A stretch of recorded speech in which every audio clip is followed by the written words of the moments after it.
Hey there, Ivana here with Soci Masters, and there's this one thing that seriously drives me crazy is whenever I'm inside of my Gmail account searching for email messages, turns out a lot of them go into promotional tab, and I don't want them in there. I really want them to be inside of my inbox, right? So in this video, I'm going to show you how to easily switch those promotional emails into your own inbox so you get to see them in the future as well.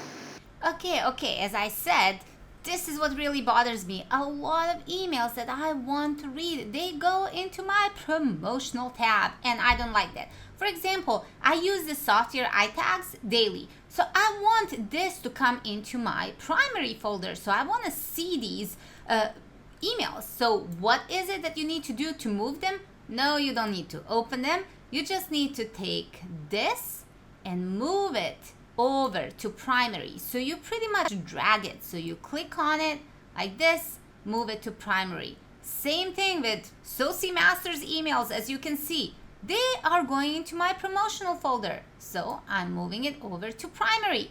So that is how you do it. It's very simple. You can do the same thing if you want with social, but that is how to do that. Awesome. I hope you enjoyed this. Make sure you download your 8-step to 6 figures with social media agency free ebook that we are giving away at the link right after this video.